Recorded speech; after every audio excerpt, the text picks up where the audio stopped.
The year is 1994. The North American Free Trade Agreement has just been inked. Nelson Mandela has just become President of South Africa. Ace of Base and Boys to Men are topping the charts. Kids everywhere are enraptured by Donkey Kong Country, Final Fantasy VI, and Super Street Fighter 2 Turbo.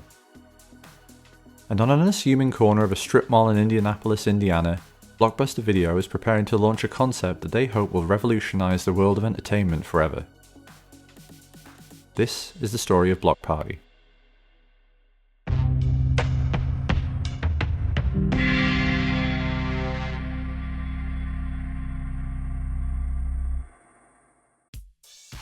Hey everyone, and welcome back to Dead Mall Walking. As we make our way into Clearwater Crossing, I'm going to show you a building that, despite their similarities, is not the building that actually housed Block Party. An incredibly ambitious indoor entertainment concept launched by the folks behind Blockbuster Video. So why am I showing you it? Well, sadly, the original structure has since been demolished and replaced by apartments. But this is part of the same complex, and gives you an idea of what the surroundings used to look like. Almost enough to help you imagine driving up to this little slice of paradise. Using Google Maps to jump a couple of streets east, I was just about able to get a glimpse of the original building as it looked prior to its demolition. Unfortunately, there's really not a whole lot to see. But let's get into all of the magic this unassuming structure used to hold. According to the Park Rovers website, the creation of Block Party by the Blockbuster Corporation was led by former Disney executives Bill Burns and Fred Brooks, in conjunction with Orlando's iTech Entertainment. Prior to that acquisition by Tate, iTech's work included the Hogwarts Express, Bob Marley, A Tribute to Freedom, Jurassic World, and other projects in and around Universal and Walt Disney World. Let's hear in iTech's own words how they describe the creation of Block Party. Block Party offered some of the most dynamic recreational experiences in a retail-themed environment available in the marketplace at the time of its creation. From the virtual world of cyberspace and simulator technologies to the physical thrills and challenges of a black box environment filled with kinetic light and sound, the party was packed with participatory and interactive fun and games. All of which is a fancy way of saying that Block Party was an arcade for grown-ups. But it was much more than that.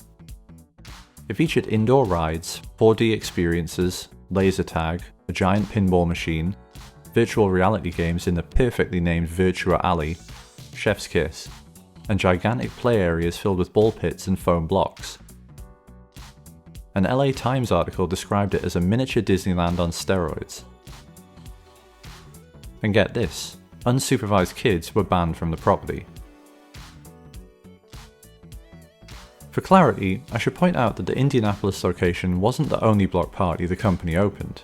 There was another in Albuquerque, New Mexico. For whatever reason, despite that one being the first to open, I couldn't find much in the way of footage or pictures from that location. So I'll be sticking with Indianapolis, one of my favourite US cities and home of the awesome Circle Center Mall. On that note, this video is indebted to the folks responsible for IndieDDR, a community site dedicated to the arcade game Dance Dance Revolution in Indianapolis. It's a type of passion project that offers a slice of what life looked like 25 plus years ago. Just look at that unmatched Y2K fashion. And unfortunately, the type of page that will probably disappear from the web one day, and with it, a ton of content will be lost forever. And honestly, I think it looks incredible. It gives some great insight into what this place was like. Everything I dreamed it would be after first reading about it. Then again, this is coming from a guy who cried when my cousins and I had to leave Discovery Zone. Hey, I was 8 years old and we didn't have them here in the UK. Give me a break. That LA Times article I mentioned above states that one day, Block Party outlets may be as widely distributed as Blockbuster Video stores. Well, that turned out to be true, but probably not in the way its author envisioned. So what happened here? I was surprised to find out that this wasn't the first attempt at an indoor play centre for adults. Dave & Buster's, a name most of you are probably familiar with, formed when James Buster Corley merged his bar with David Dave Corriveau's game parlour, Cash McCool's, in 1982, beating Block Party to the punch by more than a decade. But with only 4 or 5 Dave & Buster's operating in the US by 1994, it was still very much a fledgling concept. In other words, there was plenty of scope for a competitor like Block Party to swoop in and take over the space. Something that Disney would try, and fail to do, when they opened 2 Disney Quest locations in 1998 and 1999. It's also worth pointing out, of course, that between the oversized mobile game cabinets, the addition of sports bar elements, and the presence of children until as late as 11 PM, Dave & Buster's has strayed from the original concept of an arcade for adults. I've been to a bunch of arcades in the US, and I've generally found that they fall into one or two categories: a bar that happens to have some games, or an arcade that happens to sell drinks.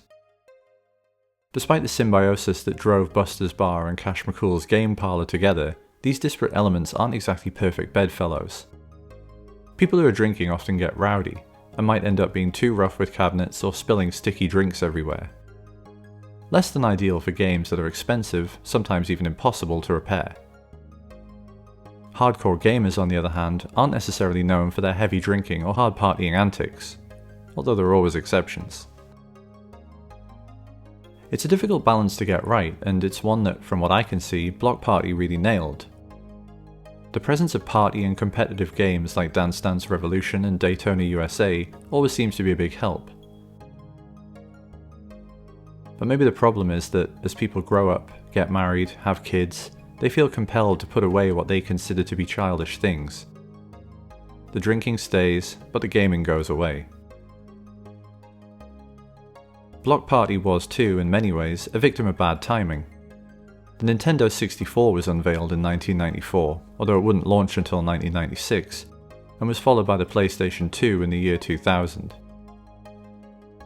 Daytona USA, Dance Dance Revolution, and Street Fighter were gradually displaced by the likes of Mario Kart, GoldenEye, and Super Smash Bros. It's no coincidence that Chuck E. Cheese rebranded around this time to appeal to a younger audience, who would be less likely to have home consoles of their own, and more likely to enjoy the lights and sounds of an arcade environment. In 2024, we're desperate for a taste of the past. We're living in a time in which people use virtual reality to hang out in vintage arcades like this one. The other location this YouTuber explores in the same video? A Blockbuster video. Elsewhere on the web, Jamie Umpherson, now head of creative at Runway, the AI video platform, not the fictional fashion magazine from The Devil Wears Prada, created the virtual video store. For decades, Chuck E. Cheese has used the slogan where a kid can be a kid. Coincidentally, or perhaps not, Block Party put a twist on this with their own tagline, where grown-ups go to kid around. In a weird way, it preemptively seemed to appeal to that sense of nostalgia that so many of us have today. I guess I should expect nothing less from the Blockbuster Corporation, who, along with Toys R Us, continues to be the gold standard for nostalgia. And for that reason, I can actually see Block Party succeeding if it had launched today. Dave & Buster's has at least to some extent demonstrated that there's space in the market for something like this to appeal to adults. And I have no doubt that Block Party's wild kidcore aesthetics would be making appearances on liminal spaces and backroom subreddits almost daily. Unfortunately, it was not to be. Block Party would close its doors permanently on the 21st of April 2002. Leaving behind nothing but some branded t-shirts, name tags, and souvenir mugs that are so rare you can't even readily find them on eBay, and despite falling down a lot of rabbit holes, I'm still not entirely sure why. There's plenty of speculation about this subject on Reddit. One commenter remarks that I lived in Albuquerque when it was there and it was always packed, a damn fun time though. Another adds that when the Indianapolis location was due to close, the owner seriously wanted to make it a franchise and buy it out from Blockbuster, but he couldn't get the money in time. It was a shame since they made a lot of money. Blockbuster's dominance didn't peak until 2004, when it had more than 9,000 stores worldwide. The money was flowing, and the company could afford to indulge in exactly this sort of experimentation. One Reddit comment suggests that the closure was due to the threat of a lawsuit from the parents of a girl who'd gotten pregnant in the dark tunnel area. I heard the same rumour and was under the same impression, says Redditor Charlie Mack. I was invited to a classmate's birthday party and bought him a Smash Mouth album at his request. Maybe the most 90s sentence ever written. R.I.P. Block Party, all that glitters is gold. The truth is probably something far less exciting or dramatic. The experiment, presumably, didn't generate enough revenue to justify the expansion of Block Party to other locations around the country. Two similar concepts, Latitude 360 and Main Event, that attempted to step in and fill Block Party's shoes in Indianapolis, both failed. The closure likely also had something to do with the $8.4 billion acquisition of Blockbuster by Viacom in 1994, and the subsequent streamlining of the company's operations. When Blockbuster Golf and Games in Sunrise, Florida closed in the year 2000, spokesperson Liz Green said the following: "It's simply not a fit for our business. We are about home entertainment." The dream of an entertainment empire, which at one point featured a fully fledged Blockbuster theme park, concept art seen here, was officially dead. Despite its name being fairly clever, there's the obvious Blockbuster illusion, along with the fact that these venues were the size of a city block. It hasn't been kind when it comes to SEO. Any search for a city name and the term Block Party just throws up results about impromptu festivities and road closures, and, grimly, often mass shootings. So aside from the occasional "hey, does anyone else remember" posts on Reddit and Twitter, Block Party has been largely forgotten. Another casualty of the way the retail and entertainment landscape has changed over the past 20 years or so. Which honestly is a huge shame, because this place was a legitimately impressive undertaking. Post-closure photos from Indie DDR are incredibly depressing, and made me legitimately sad for the loss of something I never even experienced. I can't help but wonder about what this crew is doing today. Maybe there's an alternate universe in which every Dave & Buster's is a Block Party instead, or a weird hybrid one where they're all Dave and Blockbusters. But given that Dave & Buster's has a market cap of more than $1 billion, a comparable level of success could have put Blockbuster Video on a very different trajectory. Could it have saved the video rental business? Definitely not. But maybe it could have given them more breathing room and time to pivot. We'll never know. About a decade after the closure of Block Party, Blockbuster itself would declare bankruptcy, and mostly disappear from the retail landscape forever, leaving a videocassette-shaped hole in our hearts that Netflix and home consoles have never quite managed to fill. You know the rest. Meanwhile, just a 5-minute drive from where Indianapolis's Block Party once stood proud.